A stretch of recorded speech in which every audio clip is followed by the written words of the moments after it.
नमस्कार मित्रांनो, आज आपण पाहणार आहोत शिक्षक पात्रता परीक्षा TET आत्तापर्यंत आलेल्या ज्या प्रश्नपत्रिका आहेत तर त्यामधील गणित हा भाग आपण बघणार आहोत।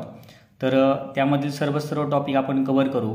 त्यामध्ये आज आपण क्षेत्रफळ या घटकावर आधारित जेवढे प्रश्न आत्तापर्यंत आलेले आहेत परीक्षेला ते आपण बघणार आहोत। ठीक आहे, तर खूप सोप्या पद्धतीने आपण इथं बघू। तर वेळ न लावता आपण सुरुवात करूया। पहिला प्रश्न या ठिकाणी तुम्हाला दिसतोय पहा, चौरसात आंतरलिखित वर्तुळाची त्रिज्या 10 सेमी आहे, तर रेखांकित भागाचे क्षेत्रफळ किती? तर हा TET 2021 ला आलेला प्रश्न आहे। ऑप्शन पण आपल्या समोर दिलेले आहेत पहा। तर याच्यामध्ये काय दिले की हे जे काही चौरस आहे त्याच्यामध्ये जे वर्तुळ आहे आंतरलिखित वर्तुळ म्हणजे त्याच्यामध्ये समावेश झालेलं, तर त्याची जी आहे त्रिज्या 10 सेंटीमीटर आपल्याला दिलेली आहे। तर आपल्याला रेखांकित भाग जो आहे त्याचं क्षेत्रफळ काढायचं आहे। तर आपण काय करणार आहे, तुम्ही व्यवस्थित लक्ष दिलं तर तुमच्या लक्षात येईल पहा, हा जो आहे ही त्रिज्या मी वाढून घेतो इकडं, म्हणजे तो व्यास तयार झालेला आहे। आता हा जो असणार आहे हे 10 आहे, म्हणजे हे पण किती असणार आहे 10, म्हणजे आपल्याला म्हणता येईल ही जी आहे टोटल व्यास किती आहे, जर त्रिज्या 10 असेल तर डायमीटर म्हणजे व्यास त्याचा 20 असणार आहे, बरोबर आहे। आता हा जो 20 आहे तो म्हणजेच काय असणार आहे, त्या चौरसाची बाजू असणार आहे, बरोबर ना। म्हणजे आपल्याला काय करता येणार आहे, त्या चौरसाचं क्षेत्रफळ काढता येणार आहे। आणि मग आपल्या नंतर काय करणार आहे, चौरसाच्या क्षेत्रफळामधून हे वर्तुळाचं क्षेत्रफळ आपण काय करू, वजा करू। तर या ठिकाणी मी लिहितोय पहा, चौरसाचे क्षेत्रफळ। आता चौरसाच्या क्षेत्रफळाचा फॉर्म्युला काय सर्वांना माहिती आहे, चौरसाची बाजू किती आली आपली 20 असणार आहे, बाजू ही किती असणार आहे 20, बरोबर ना। आणि चौरसाच्या क्षेत्रफळाचा फॉर्म्युला आपल्याकडे आहे बाजूचा वर्ग, म्हणजे 20 चा वर्ग किती आहे 400, बरोबर आहे। हे झालं चौरसाचं क्षेत्रफळ। हे जे उत्तर असणार आहे चौरस सेंटीमीटरच असणार, सगळ्यांचे एकक सारखेच आहेत, त्याच्यामध्ये काही वेगळं लक्षात ठेवण्याची आवश्यकता नाही। त्याच्यानंतर आता चौरसाचं क्षेत्रफळ झालं, आपण काय करू वर्तुळाचे काढून घेऊ। आता वर्तुळाचे क्षेत्रफळाचा फॉर्म्युला आपल्याकडे काय असतो, तो म्हणजे पाय r वर्ग, बरोबर ना। मग याच्यामध्ये पायची किंमत आपण किती ठेवू पहा। आता पायची किंमत किती ठेवायची हा एक छोटासा प्रश्न तुम्हाला, तर 22/7 आहे आणि 3.14 पण आहे। मात्र या ठिकाणी जर आपण पाहिलं r ची किंमत आपल्याकडे 10 आहे, मग 10चा वर्ग केला तर 100 होतो, म्हणजे आपण 3.14 ठेवली तर आपल्याला सोपं जाणार आहे, म्हणजे 3.14 गुणले 10चा वर्ग, r म्हणजे त्रिज्या, या ठिकाणी पहा r म्हणजे किती त्रिज्या, वर्तुळाची त्रिज्या 10 आहे, मग किती होणार आहे पहा 3.14 गुणले 10चा वर्ग किती 100, आणि 3.14 आणि 100चा जर आपण गुणाकार केला तर तो किती येणार आहे 314.14 आहे ना, आणि 100 म्हणजे 2 शून्य असल्या कारणाने हा दशांशचिन्ह फक्त इथपर्यंत गेले, म्हणजे 314। आता वर्तुळाचं क्षेत्रफळ आपल्याकडे आहे, चौरसाचं क्षेत्रफळ आपल्याकडे आहे, आपल्याला विचारलंय काय रेखांकित भागाचं क्षेत्रफळ। तर आपण म्हणूया मग आपल्याला जे पाहिजे होतं ते, मी जास्त पूर्ण लिहित बसत नाही, शॉर्टकट लिहितो थोडं। रेखांकित भागाचं क्षेत्रफळ आपल्याला जर काढायचं असेल, चौरसाचं क्षेत्रफळामधून वर्तुळाचं क्षेत्रफळ आपण काय करायचं वजा करायचं, म्हणजे 400 मधून आपण काय वजा करू 314 आपण वजा करूया। बघा किती उत्तर, 10तून 4 गेले 7, चालेल 10तून 2 गेले 8, आणि 4तून 4 गेला 0, म्हणजे 86 आपलं उत्तर आलेलं आहे, जे की पर्याय क्रमांक किती आहे 4 नंबरचा पर्याय। लक्षात येते सर्वांच्या, एकदम सिंपल पद्धतीने आपण सोडवले बा, मी काय जास्त पूर्ण लिहित बसलेलो नाही, तुमच्या सहज लक्षात आला असेल। त्यानंतर पुढचा प्रश्न आपल्याकडे आहे पहा, एका त्रिकोणाचा पाया त्याच्या उंचीपेक्षा मोठा असून क्षेत्रफळ 1/2 x वर्ग अधिक 3x अधिक 2.1/2 आहे, तर त्या त्रिकोणाची उंची किती? हा सुद्धा TET 2021 ला आलेला प्रश्न आहे, ऑप्शन आपल्याकडे आहेत। म्हणजे या ठिकाणी सांगितलंय की पाया जो आहे तो उंचीपेक्षा मोठा आहे त्रिकोणाचा, आणि त्रिकोणाचं क्षेत्रफळ आपल्याला दिलेलं आहे पहा, या ठिकाणी ते आपल्याला पदावलीच्या स्वरूपात दिलेलं आहे, बरोबर ना। त्याच्यानंतर आता आपल्याला काय त्रिकोणाचा क्षेत्रफळाचा फॉर्म्युला माहिती आहे, मग आपण म्हणूया त्रिकोणाचे क्षेत्रफळ काय फॉर्म्युला आहे, त्रिकोण आता पाया आणि उंची दिला असता आपल्याकडे फॉर्म्युला आहे 1/2 गुणले पाया गुणले उंची, बरोबर आहे, हे त्रिकोणाचं क्षेत्रफळ आहे।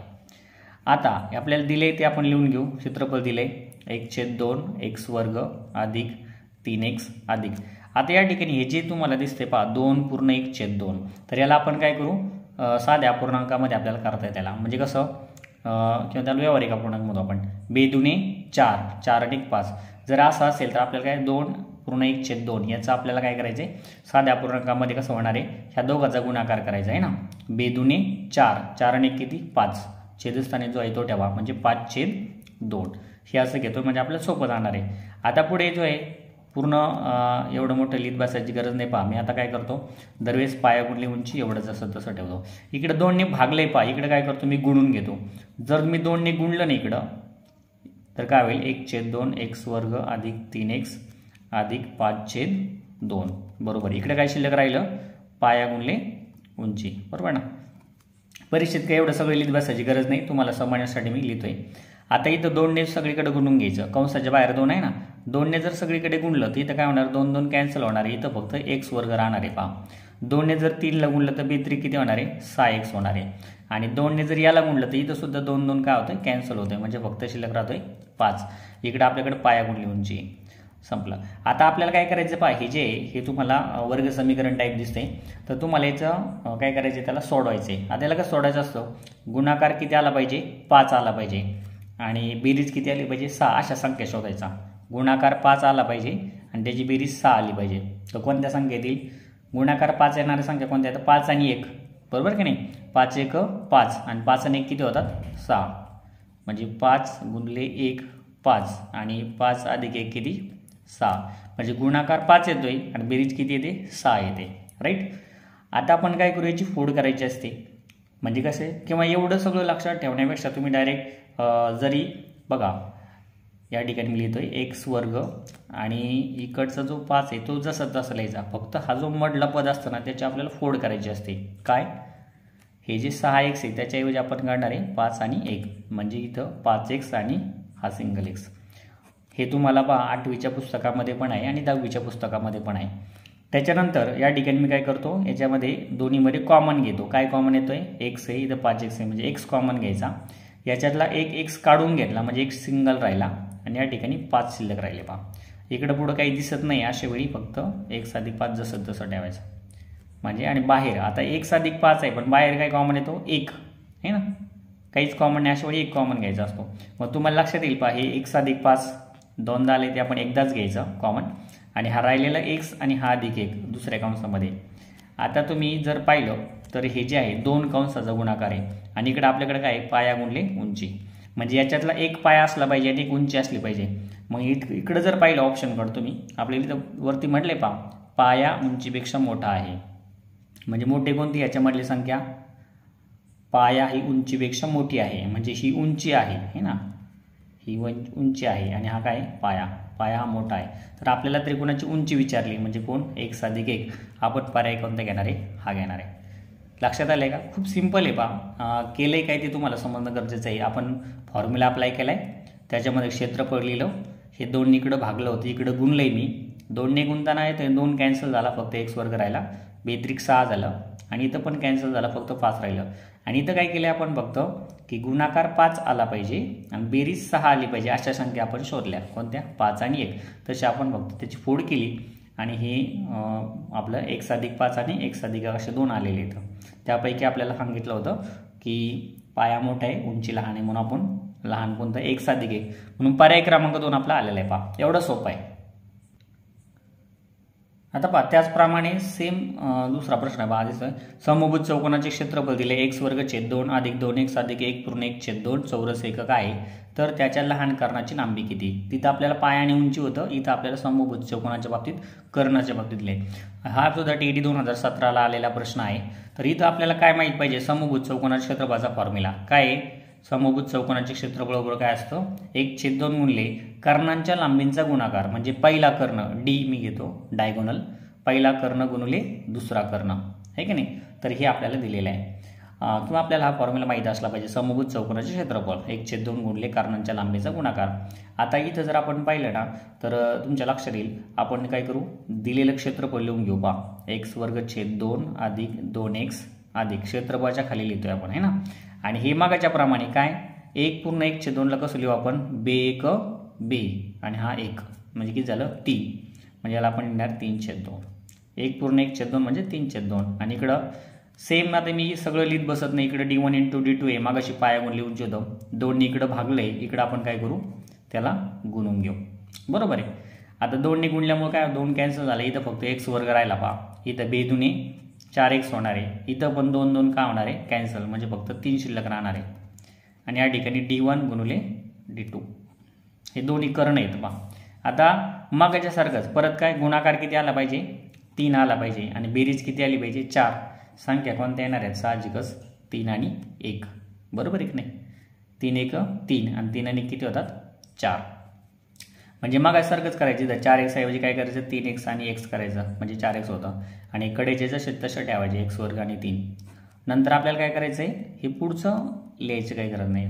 नंतर पहिल्यामध्ये x कॉमन, आतमध्ये x अधिक 3, कारण x काढून घेतला, एक x शिल्लक राहिला, याच्यातला पण x काढून घेतला, 3 शिल्लक राहिला.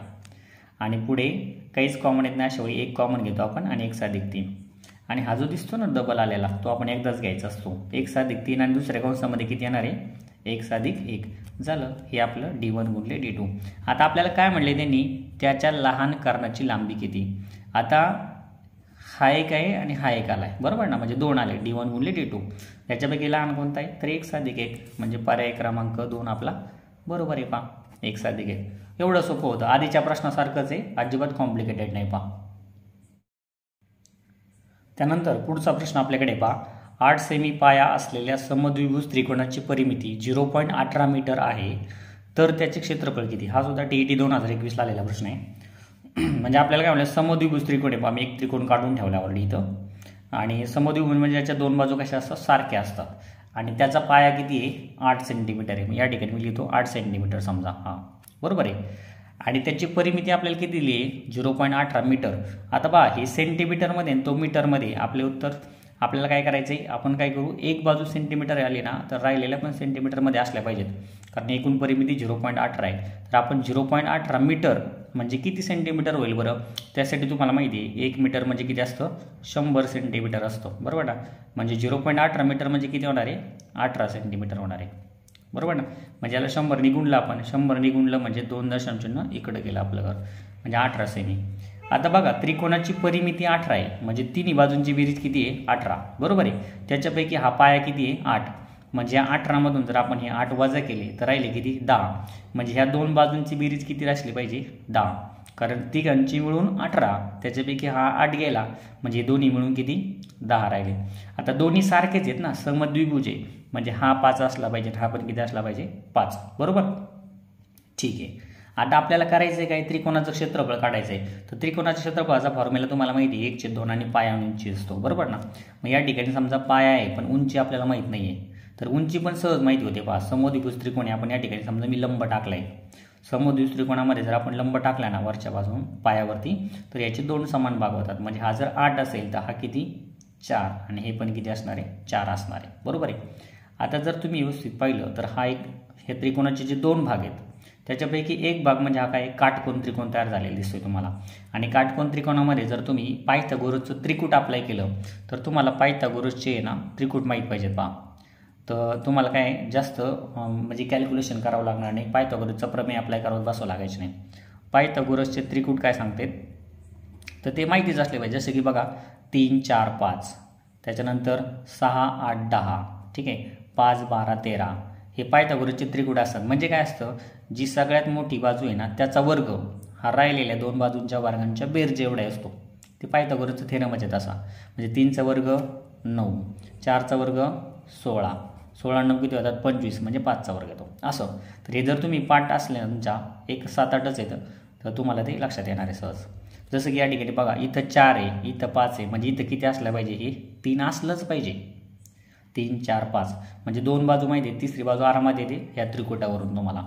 तर तुम्ही हे लक्षात ठेवा, 3, 4, 5, 5, 12, तर 1, 2, 3च असतात, जास्त काही येत नाही.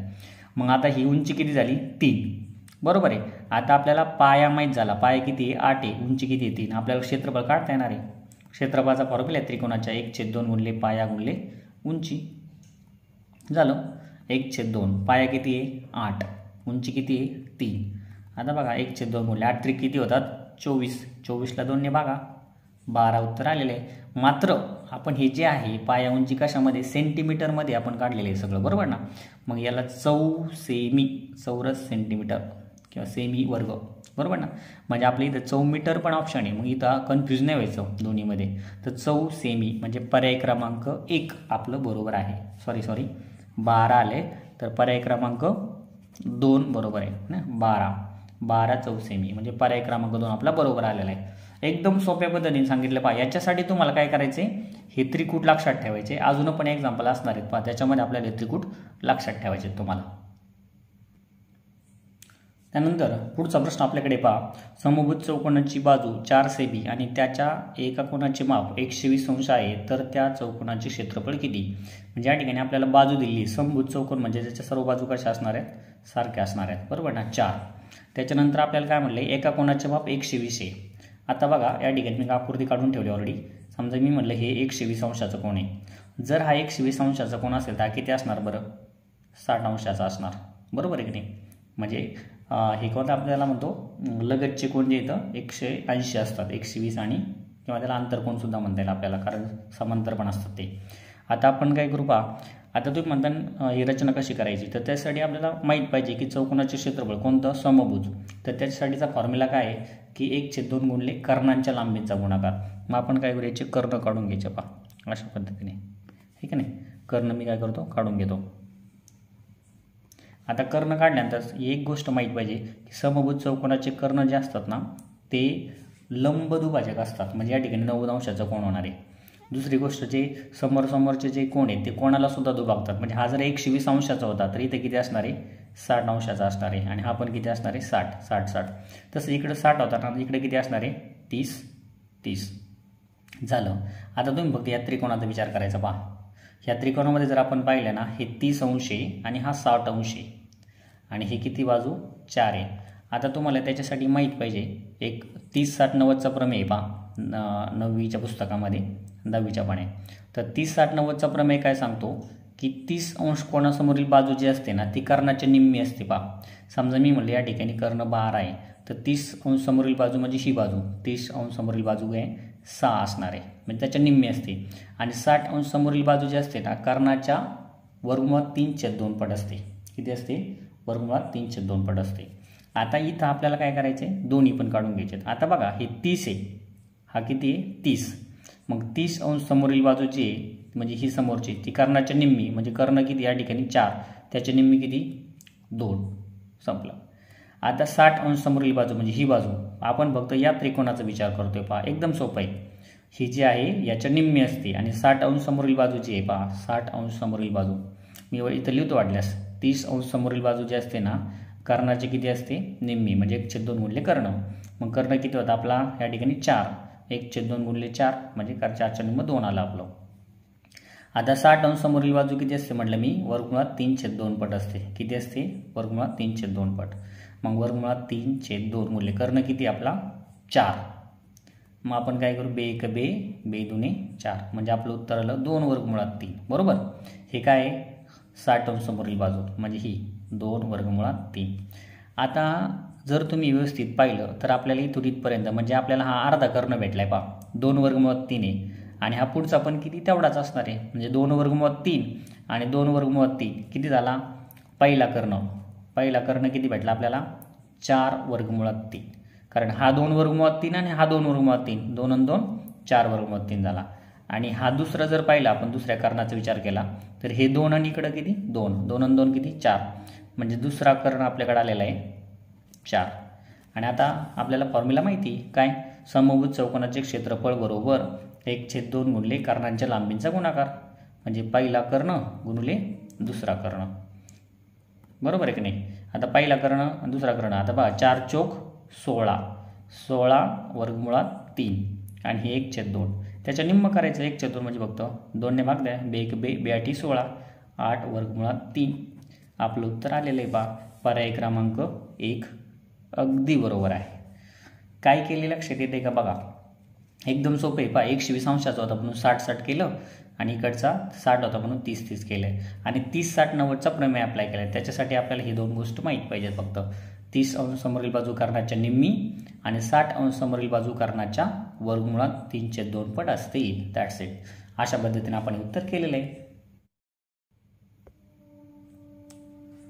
त्याच्यानंतर पुढचा प्रश्न आहे पहा. 201 फूट लांबी व 87 फूट रुंदी असलेल्या सभागृहाच्या तळाला जास्तीत जास्त लांबीच्या बाजू असलेल्या चौरसाकृती टाईल्स किती लागतील?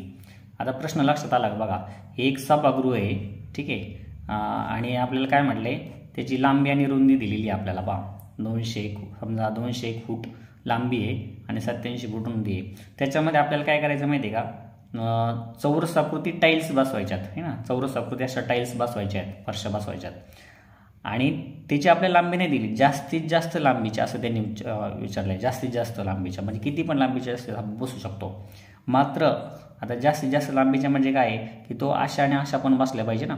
म्हणजे थोडक्यात 87 आणि 201 एवढी लांबी आहे. थोडक्यात अशी संख्या आपल्याला शोधावं लागेल की आपल्याला काय करायचं आहे, ह्या तिच्या पाड्यामध्ये ह्या दोन्ही पण असतील. समजा मी तुम्हाला म्हटलं पहा साधं एक 12x15ची रूम आहे समजा नाही का, आणि त्याच्यामध्ये आपल्याला काय करायचं फरशा बसवायच्यात. कशी तर मग आता हे 3च्या पाड्यात पण आहे 12 आणि 15, अजून कोणाच्या पाड्यात आहे कोणत्या नाही, म्हणजे आपल्याला ती 3x3ची फरशी बसवावं लागेल तेव्हा ते त्याच्यात परफेक्ट बसणार आहे. असं सेम आपल्याला इथं करायचं. म्हणजे यांचं आपल्याला काय करायचं, याचा थोडक्यात मासावी काढावं लागणार आहे आपल्याला. 87 आहे पहा आणि दुसरी कोणती आहे 201. तर आपण काय करू पहा, ना दोघांना भाग जाणारी संख्या 2ने भाग जाईल का नाही, 3ने. बघा इथं 8 आणि 7 15 आहे म्हणजे 3ने भाग जातो, 2 आणि 1 3, 3ने भाग जातो. 3ची कसोटी माहिती आहे ना तुम्हाला की अंकांच्या बेरजेला जर 3ने भाग केला तर त्या संख्येला 3ने भाग जातो. आपण 3ने भाग देऊ पहा. इथं जर पाहिलं तर 3 दुने 6, खाली उरला 2, 27 झाले, 3 9 27. इथं पण इथं 20 येतं म्हणजे 3 सक 18, खाली उरले 2, 1 म्हणजे 21 झाले, 3 7 21. म्हणजे आपण आता 29 आणि 29 या जर हे पाहिलं ते मूळ संख्या आहे म्हणजे इथून पुढे भाग जाणार नाही.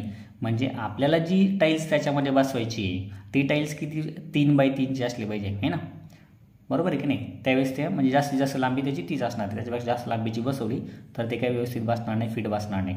मग थोडक्यात आपल्याला 3x3ची आहे. आता इथं एक गोष्ट लक्षात ठेवायची, आता आपल्याला टाईल्स किती लागतील असं विचारलं आहे. मग त्यासाठी काय माहीत पाहिजे आपल्याला, आता टाईल्सची जर संख्या आपल्याला बघायची असेल, टाईल्सची संख्या तर ती कशी काढणार आपण काय करणार, सभागृहाचे एकूण क्षेत्रफळ आहे की नाही, सभागृहाचे क्षेत्रफळ आणि भागिले एका टाईल्सचे क्षेत्रफळ आहे की नाही, एका टाईल्सचे क्षेत्रफळ अशा पद्धतीने. मग आता टाईल्सची संख्या काढता येईल. सभागृहाचे क्षेत्रफळ म्हणजे काय, आता तुम्हाला दिसतंय इथं लांबी आणि रुंदी दिली आहे म्हणजे आयताकृती ते असलं पाहिजे, लांबी गुणले रुंदी म्हणजे आपण त्याला म्हणूया 201 गुणुले 87 भागिले छेदस्थानी. बघा आता एका टाईल्स आपण काय म्हटलं, टाईल्स किती बाय कितीची असली पाहिजे, 3x3ची असली पाहिजे. म्हणजे एका टाईल्सचं क्षेत्रफळ काय असणार 3x3. चौरस आकृती किंवा 3चा वर्ग तुम्ही 9 लिहिलं तरी हरकत नाही. आता हे कॅल्क्युलेशन करायला सोपं आहे. आपण ऑलरेडी इथं पाहिले पहा, 3ने समजा 87ला भागलं ते 29 येत होतं, आत्ताच पाहिले इथं 29. ह्या 3ने भागलं ते किती येत होतं 67. म्हणजे आपल्याला काय करावं लागणार आहे, फक्त 67 आणि 29चा गुणाकार करावा लागणार आहे. आपला आन्सर लगेच येणार आहे पहा. इथं मी तसं करू 67 गुणिले 29. बघा 9 7 63, हातचे आले 6, 9 सक 54, 54 आणि 6 किती झाले 60, बरोबर. त्याच्यानंतर 2ने गुण्यासाठी अगोदर 0 दिला, बेसाती 14, चाला 1, बेसकी 12 1 13, बरोबर. आता यांची फक्त बेरीज करून घेऊ आपण. 3 हे 4, 6 3 9 आणि हा 1943 टाईल्स लागणार आहेत. हा एक ऑप्शन बघा, पर्याय क्रमांक 3 आपला बरोबर आहे. एवढं सोपं आहे. म्हणजे इथं एक फक्त वेगळा घटक होता की आपल्याला जास्तीत जास्त लांबीची बाजू असणार आहे टाईल्स. मग ती कशी ओळखायची तर त्याचा मासावी काढायचा पहा. सोप्या भाषेत सांगायचं म्हणजे मासावी म्हणजे काय तर ह्या दोन्ही पण संख्या ज्याच्या पाड्यात येतील तर 3च्या पाड्यात त्या आहेत, पाडा जर वाढवला तर, आहे की नाही, अशा पद्धतीने. त्यानंतर पुढचा प्रश्न घेतोय पहा. तुमच्या लक्षात येते सर्वांच्या, जर आपलं बेसिक गणित पक्क जर असेल ना तर हे अडचण येणार नाही पहा. मी जे सांगतो त्या गोष्टी तरी पण एकदम सोप्या भाषेमध्ये सांगतोय. बघा पुढचा प्रश्न आहे, एका वर्तुळाकृती बागेमध्ये असणाऱ्या आयताकृती मैदानाची लांबी 56 मीटर व रुंदी 42 मीटर आहे. जर मैदानाचे 4 शिरोबिंदू वर्तुळाकृती जागेच्या परिघावर असतील तर मैदान वगळता उर्वरित बागेचे क्षेत्रफळ किती चौरस मीटर असेल. बघा आपल्याला इथं दिलंय काय, वर्तुळाकृती बाग आहे. बघा मी एक आधीच काढून ठेवलेली आहे ना वर्तुळाकृती बाग. त्याच्यानंतर त्या बागेमध्ये त्यांनी सांगितलं की आयताकृती एक मैदान आहे, ही मोठी बाग आहे, त्याच्यामध्ये हे मैदान तुम्हाला दिसतंय. मैदानाची लांबी रुंदी आपल्याला दिली पहा, लांबी 56 आहे आणि रुंदी किती 42 मीटरमध्येच आहे, त्याच्यामुळे आपलं उत्तर चौरस मीटरमध्येच राहणार आहे, त्याचा काही विषय नाही. झालं. आता आपल्याला विचारलंय की हे जे मैदान सोडून उर्वरित बागेचे क्षेत्रफळ म्हणजे हा वरचा भाग, हा खालचा भाग, इकडचा आहे ना, याचं क्षेत्रफळ आपल्याला काढायचं आहे. मग ते कसं काढावं लागेल तर आपल्याला वर्तुळाच्या क्षेत्रफळामधून ह्या चौरसाचं आयताचं क्षेत्रफळ आपल्याला काय करावं लागेल वजा करावं लागेल, बरोबर की नाही. आता ते कसं करायचं, त्याच्यासाठी आपल्याला वर्तुळ क्षेत्रफळासाठी वर्तुळाची त्रिज्या माहीत पाहिजे, ती आपल्याला माहीत नाही. मग आपण काय करू, आणि एक महत्त्वाची गोष्ट त्यांनी आपल्याला दिली होती ती म्हणजे कोणती, की त्याची जी शिरोबिंदू येतं ते वर्तुळाकृती जागेच्या परिघावर आहेत. म्हणजे वर्तुळाचा हा परिघ आहे ना, परिघावरचे मी 4 बिंदू घेतलेले आहेत. पहा मी काय करतो, याचा कर्ण काढून घेतो. पहा हा आयताचा कर्ण आहे आणि जर आपण पाहिलं तर तो त्या वर्तुळाचा व्यासही सुद्धा होतो. मग आपण जर ह्या कर्णाची लांबी काढली ना तर आपल्याला काय भेटणार आहे, व्यास भेटणार आहे आणि व्यासावरून आपल्याला त्याची त्रिज्या आरामात भेटणार आहे. पहा आता हे 42 आहे म्हणजे इकडं पण 42 असणार, हा 56 आहे म्हणजे हा पण किती 56 असणार आहे आयताच्या समोरासमोरील बाजू. आता आयत म्हटलं तिथं 90 अंश आहे. त्याच्यानंतर हा जर आपण पाहिलं छोटा एक भाग तो त्रिकोण आहे, काटकोन त्रिकोण. आता काटकोन त्रिकोणामध्ये परत मग अशा पायथागोरसचा प्रमेय अप्लाय करायचा. कर्णाचा ह्या बाजूचा वर्ग अधिक ह्या बाजूचा वर्ग बरोबर कर्णाचा वर्ग. पण एवढं मोठं करत बसायची गरज नाही. पहा मी मागाशी तुम्हाला पायथागोरसचे त्रिकूट सांगत होतो, त्याच्यामध्ये मी हे एक सांगितलेले आहे 6, 8 आणि 10 बरोबर ना. 3, 4, 5 हे एक पायथागोरसचे त्रिकूट आहे. 6, 8, 10, 5, 12, 13. आता 6, 8, 10च्याकडे जर पाहिलं ना तर तुम्ही 56 आणि 42 याच्याकडे जर व्यवस्थित पाहिलं 42 आणि 56 तर बघा 8 गुणिले 7 8 गुणिले 8 7 56 बरोबर आहे. 6 गुणिले 7 6 7 42 म्हणजे 42 आणि 56 जर असे येत असतील 6 7 42 8 7 56 तर 10 7 किती 70 बरोबर आहे की नाही. म्हणजे जर एखादं पायथागोरसचं त्रिकूट असेल आणि त्याला जर आपण एकाच संख्येने सगळ्यांना जर एकाच संख्येने गुणलं, मी 7 ने गुणले पहा, तर जे नवीन भेटतं ना ते सुद्धा पायथागोरसचं त्रिकूटच असतो. एवढी सोपं आहे. म्हणजे इथं जर 56 आहे हा 42 आहे तर हा असायला पाहिजे 70. एवढं सोपं. इथं तुम्हाला पायथागोरसचा प्रमेय अप्लाय करत बसायची गरज नाही एवढं मोठा. आता हा जर 70 असेल तर मग साहजिकच पूर्ण जर 70 असेल तर अर्धा किती 35 आणि हे पण 35. म्हणजे याच्यावरून आपल्याला काय भेटली, वर्तुळाची त्रिज्या भेटली. पहा वर्तुळाची त्रिज्या किती भेटली 35. आता वर्तुळाची त्रिज्या भेटली म्हणजे वर्तुळाचं क्षेत्रफळ आपण काढू शकतो. मी इथं लिहितो वर्तुळाची, मी सगळ्याच गोष्टी लिहित नाही. पहा तुमच्या लक्षात येतात का, वर्तुळाचे क्षेत्रफळ बरोबर काय फॉर्म्युला आहे पाय आर वर्ग. आता या ठिकाणी पायची किंमत किती घ्यायची परत प्रश्न येईल तुम्हाला, तर इथं 35 आहे पहा आरची किंमत, म्हणजे 7 ने भाग जाईल म्हणजे आपण 22/7 घेणं सोपं राहणार आहे. 22/7 पायची किंमत. आर वर्ग म्हणजे आर गुणिले आर म्हणजेच 35 गुणिले 35. आता इथं आपल्याला थोडंसं कॅल्क्युलेशन करावं लागेल. 5 7 1 7 7 5 35 कोणत्याही एकाला भाग द्यायला काय हरकत नाही. आता पुढं बघा यांचा गुणाकार करण्यापेक्षा 22 आणि 5चा गुणाकार अगोदर करू. 22 5 110 आणि गुणले 35. सोपं जातं कॅल्क्युलेशन करायला. आता यांचा गुणाकार करू. हे शून्य लिहितो मी. 35 1 35 5 3 35 1 3 38 म्हणजे 3850. हे काय झालं वर्तुळाचं क्षेत्रफळ. आता पहा इथं तुम्ही लगेच हे बघून इथं ऑप्शन मारायचं नाही. आपलं हे काय आलंय वर्तुळाचं क्षेत्रफळ आलंय. आपल्याला रिकाम्या जागेचं क्षेत्रफळ काढायचं आहे बरोबर ना. वर्तुळाचं क्षेत्रफळ आलंय. आता आपल्याला वर्तुळाच्या क्षेत्रफळामधून काय करायचं आहे, हे आयताचं क्षेत्रफळ वजा करायचं आहे. पहा आपण इथं आयताचे क्षेत्रफळ, थोडा वेळ लागणार आहे पहा पण ॲन्सर एकदम परफेक्ट असणार आहे, त्याच्यामध्ये काय वाद नाही. आयताच्या क्षेत्रफळाचा फॉर्म्युला काय आपल्याकडे लांबी गुणले रुंदी. लांबी किती आहे पहा 56, रुंदी किती आहे 42. हा पण आपल्याला गुणाकार करून घ्यावा लागणार आहे की नाही लांबी गुणले रुंदीचा. मी इथे लिहितो 56 गुणले 42. परत एकदम सिंपल पद्धतीने 2 * 12 हातचाला 1 2 × 5 = 10 आणि 1 11. परत शून्य ठेवला. 4 * 24 हातचाले 2 4 × 25 आणि 2 22. बेरीज करून घेऊ. 2 4 आणि 1 5 2 आणि 1 3 आणि 2 म्हणजे 2352 बरोबर ना. आता आपल्याला फक्त काय करायचं आहे वजाबाकी करून घ्यायची. म्हणजे आपल्याला जे पाहिजे होतं ते क्षेत्रफळ आपल्याला फायनल आन्सर. आपल्याला काय वर्तुळाच्या क्षेत्रफळामधून आयताचे क्षेत्रफळ वजा करायचं. वर्तुळाचं किती आलं होतं 3850 बरोबर ना. त्याच्यामधून वजा कोणतं करायचं आयताचं 2352. करू कॅल्क्युलेशन. 10तून 2 गेले 8 हातचाला 1 15तून 6 गेले 9 हातचाला 1 8तून 4 गेले 4 हातचा काही नाही 3तून 2 गेले 1498. बघा ऑप्शन नंबर आपलं 4 अगदी बरोबर येत आहे. केलंय काय तर एकदम सिंपल पद्धतीने. बा इथं पण पुन्हा मी ते सांगेल की आपल्याला पायथागोरसचं त्रिकूट कामाला आलेलं आहे. ठीक आहे. तर हे पायथागोरसचं त्रिकूट तुम्ही चांगल्या प्रकारे ध्यानात ठेवायचं. आता हे समजून सांगतो त्याच्यामुळे थोडा वेळ लागेल पण तुम्ही जर पटापटा केलं तर उरकून जाणार आहे. पहा ठीक आहे. याच पद्धतीचा अजून एक प्रश्न आहे तो आपण पाहू.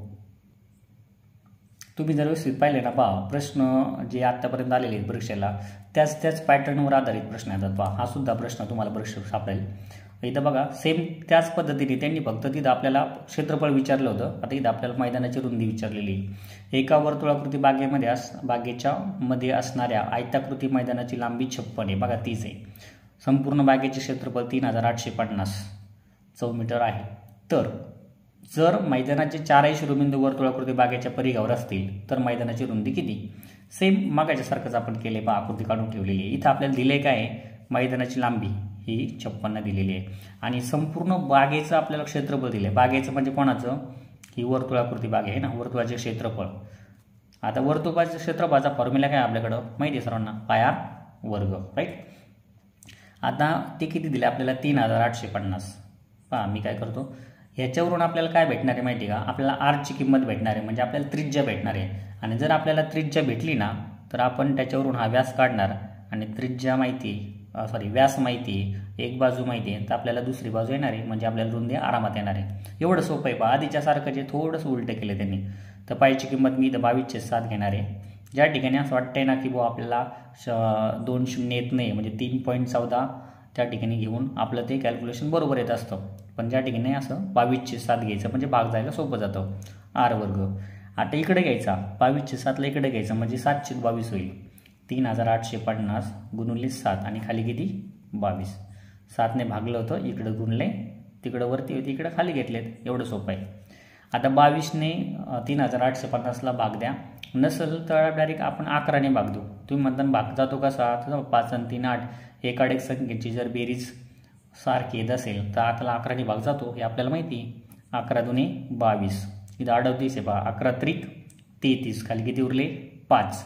त्याच्या पुढं 5 आहेत म्हणजे 11 5 55 आणि पुढचा 0 350 झालं. बरोबर. आता 2ने परत 350ला भाग देतो. बे एक बे. या ठिकाणी जर पाहिलं तर बे एक बे, खाली किती उरले? 1. 15 झाले. बे 7 14. 1 उरला. 0 झाले. बे 5 10 म्हणजे 175. 175 गुणिले 7 हे आर वर्ग आलं. आता एवढा मोठा गुणाकार नाही करत बसायचा पहा. तर तुम्ही याची अजून फोड करा म्हणजे आपल्याला त्रिज्या काढायला सोपं जातं. आता 175 म्हणजे काय? 25 7 175 आपल्याला माहिती आहे ना, आणि गुणले परत 7. मी याची फक्त फोड केली पहा. आता तुम्ही म्हणताना असं का बरं केलं? तर आपल्याला वर्गमूळ काढायला सोपं जाणार आहे. 7 7 किती? 49. 49चं वर्गमूळ किती? 7. 25. 25चं वर्गमूळ किती? 5. आणि इकडे आर वर्गचं वर्गमूळ फक्त आर. असं काढलं तर एकदम सोपं आहे पहा. कारण या ठिकाणी आर वर्ग आहे, आपल्याला वर्गमूळ काढायचं म्हणजे फक्त आर. 7 7 49चं 7 किंवा या दोघंपैकी एक. आणि इथं 25 म्हणजे 5 5 25 5 म्हणजे किती? 5 7 35. त्रिज्या आपल्याकडे आलेली आहे 35. आता त्रिज्या जर 35 आली म्हटल्यानंतर आपल्याला डायमीटर किती येणार आहे? आर जर 35 आहे, डायमीटर म्हणजे व्यास किती येणार आहे? 70. म्हणजे हा आपला 70 झाला. राहिला प्रश्न आता आपल्याला रुंदी काढायचा, तो आरामात येणार आहे. म्हणजे ह्या त्रिकोणामध्ये परत पायथागोरसचा प्रमेय. आणि मी मागाशी म्हटल्याप्रमाणे काय आपलं 6 8 10 पायथागोरसचं ट्रिपलेट आहे ना, त्रिकूट येते. आता परत 8 7 56. 10 7 70. मग 6 7 किती? 42. हे 56 70 म्हणता असं का केलं? इथं 56 आणि 70 होतं है ना. मग इथं 8 7 56, 10 7 70 तर 6 7 42 म्हणजे आपलं उत्तर किती येणार आहे? 42. हे ऑलरेडी मागाशीच झालेलं आहे आपलं, फक्त थोडा उलटा प्रश्न होता मग. म्हणजे कसं जरी आलं ना तरी पण आपल्याला ते सोडता आलं पाहिजे अशा पद्धतीने. त्यानंतर एक शेवटचा प्रश्न आहे पहा. एकदम सोपा आहे हा प्रश्न. दिसायला एवढा मोठा दिसतो पण अगदी सहज सुटेल तुम्हाला. इथं काही कॅल्क्युलेशन जास्त करायची गरज नाही. त्रिकोण एबीसी मध्ये एचं माप 60 अंश दिले, सी 40 आहे. तर एबीसी मध्ये कोणत्या बाजूवर काढलेल्या चौरसाचे क्षेत्रफळ हे इतर दोन बाजूवर काढलेल्या चौरसाच्या क्षेत्रफळांपेक्षा जास्त असेल. आता इथं त्यांचं म्हणणं काय माहिती आहे का? समजा एखादा जर त्रिकोण असेल ना तर त्या त्रिकोणाच्या बाजूवर जो चौरस, समजा हा त्रिकोणाची बाजू आहे तर याच्यावर काढला हा चौरस, बरोबर आहे ना. ह्या त्रिकोणाची ही त्रिकोणाची बाजू आहे तर इथं हा चौरस, किंवा हे त्रिकोणाची एक बाजू आहे त्या बाजूवर काढलेला चौरस. तर कोणाचं क्षेत्रफळ जादा असेल असा आपल्याला प्रश्न विचारला आहे. मग हे कशावरून ठरवायचं? तर आपल्याला माप दिलेत पहा. तर मी त्रिकोणच असा काढला आहे. त्याच्यासाठी एचं माप 60 अंश आहे, मी इथं ए लिहितो 60 अंश. सीचं माप 40 आहे पहा. या ठिकाणी मी सी 40 घेतो. आता आपल्याला काय माहिती आहे, त्याच्यासाठी त्रिकोणाच्या तिन्ही कोणांची मापं माहीत पाहिजे. हा 60 आहे, हा 40 आहे, तर 60 आणि 40 किती झाले 100. मग राहिलेले किती असणार 80. का बरं? कारण त्रिकोणाच्या तिन्ही कोणांच्या मापांची बेरीज किती असते 180 असते. म्हणजे 60 आणि 40 100 झाली, राहिलेला 80 180. आता याच्यामध्ये एक गोष्ट तुम्ही ध्यानात ठेवायची. आता चौरसाचं क्षेत्रफळ जास्त कधी होईल, ज्याची बाजू मोठी त्याचं क्षेत्रफळ कसं असणार आहे जास्त असणार आहे. बाजू जर छोटी तर क्षेत्रफळ कमी असणार आहे, कारण बाजूचा वर्ग हे चौरसाचा फॉर्म्युला आहे क्षेत्रफळाचा. आता याच्यामध्ये मोठी बाजू कोणती समजायची, तर एकदम सोपं आहे. पहा, हे तुम्हाला 9वीच्या पुस्तकात सापडेल. म्हणजे जो कोण आहे मोठा त्या कोणासमोरील बाजू मोठी, जो कोण छोटा त्या कोणासमोरील बाजू छोटी. हा सी पहा 40 अंश, तर सगळ्यात छोटा आहे म्हणजे सगळ्यात छोटी बाजू कोणती आहे ही. या ठिकाणी आपण बी नाव देऊ, कारण ए बी सी तयार होतं बरोबर. कारण ए 60 अंशाचा आहे, सी 40 अंशाचा, बी राहिलेला किती 80 असणार आहे. म्हणजे सर्वात छोटी बाजू ए बी आहे, त्याच्यानंतर दुसरी बी सी आहे, आणि सर्वात मोठी कोणती येणार आहे, कारण बी हा सगळ्यात मोठा अँगल आहे बा 80, त्याच्यासमोरील बाजू ए सी सगळ्यात मोठी असणार आहे. म्हणजे या बाजूवर काढलेला चौरस त्याचं क्षेत्रफळ काय असणार आहे सर्वात जास्त असणार आहे, कोणती ए सी. म्हणून पर्याय क्रमांक कोणता 3 आपला बरोबर आहे. लक्षात येते, एकदम सोपं आहे. मोठ्या कोणासमोरील बाजू मोठी, छोटा कोणासमोरील बाजू छोटी, बस एवढा प्रिन्सिपल थोडंसं लक्षात ठेवायचं आहे. तर अशा पद्धतीने पहा आपण हा प्रश्न TET 2013ला आलेला होता. तर पहा मित्रांनो, अशा पद्धतीने आपण वेगवेगळे प्रश्न घेतलेले आहेत जे क्षेत्रफळावर आधारित होते, है ना. जर तुम्हाला हा व्हिडिओ आवडला असेल तर तसं कमेंट बॉक्समध्ये मला सांगा, आणि इतर घटकावर अशा प्रकारचे व्हिडिओ बनवायचा की नाही बनवायचा हे तुम्ही मला कमेंटमध्ये नक्की सांगा. म्हणजे तुम्हाला इतर घटकावर पण सेम पाठीमागच्या प्रश्नपत्रिकेत आलेले प्रश्न आपण अशा पद्धतीने सोडून घेऊ, ठीक आहे. आणि जर तुमचे मित्र असतील तर त्यांना व्हिडिओ शेअर करा, आणि जर तुम्ही नवीन असाल आपल्या चॅनलवरती तर नक्कीच तुम्ही त्याला सबस्क्राईब करायला हरकत नाही. धन्यवाद, तुम्हाला खूप खूप शुभेच्छा.